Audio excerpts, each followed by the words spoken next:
Bro, balki shunchasi yetar. O'zgar.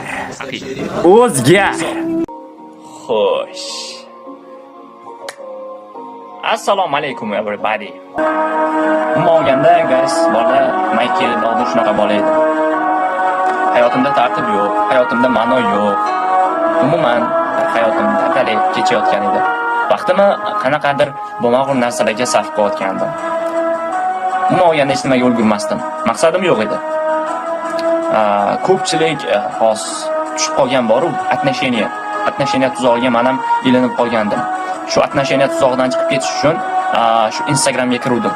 Instagramga ham foydali bo'lmagan kontentlarni chiqarganman yoshligimda, yil oldin. Odamlarga manfaatsiz bo'lgan, montajib daddala bo'lgan videolarni chiqarganman. Nima demoqchiman? Men ham sizlarga o'xshagan отношения qurboni bo'lganman, lekin men o'zgardim. I am changed my mindset. Hey Lerch, I am changed my life and I have decided to change your life.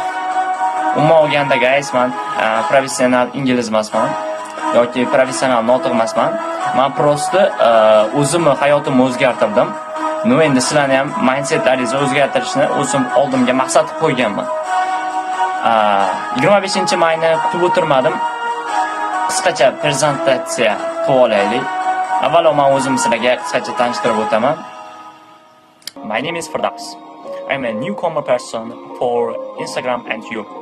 Unchalik yangi emasman, lekin katta ehtimol bilan siz meni birinchi marta ko'ryapsiz. Qarang, qisqacha o'zimni gapni cho'zib o'tirmasam, o'zimni tanishtirib o'taman. Tak. Xo'sh, tayyormisiz? Unda ketdik. Men kimman o'zim? Men hammaga o'xshagan oddiy odamman. I'm simple person. I don't have any super power. Menda qanaqadir super qobiliyat yo'q. Men qanaqadir kachoq emasman. Men hammaga o'xshagan oddiy odamman. Faqat menda missiya bor. Alloh tomonidan men bo'ynimga yuklatilgan missiya.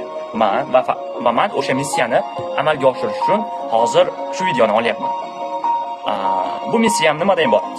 Bu missiyam ilm yo'lida, xalqimning rivoji yo'lida xizmat qilish. Va buni men nimadan boshlayapman? Keling, qisqacha ma'lumot beraman. Xo'p, eng oliy maqsadim esa yoshlarning mindsetini o'zgartirish. Ya'ni hozirgi yoshlar zamonaviy manqurt qulni o'zi. Ba'zilari social mediaga qul bo'lib ketgan, ba'zilari onlayn o'yinlarga qul bo'lib ketgan, ba'zilari отношениyaning qurboni bo'lgan. Ularga nima kerak? Ularga stressdan, depressiyadan olib chiqadigan odam kerak. Ularning mindsetini o'zgartiradigan odam kerak. Men ularga achinaman-da. Chunki men ham shunaqa holatda bo'lganman. Videoni boshida ko'rgan bo'lsangiz, shunaqa narsalar qilib yurganman. Men ham ahmoqgarchilik qilib yurganman.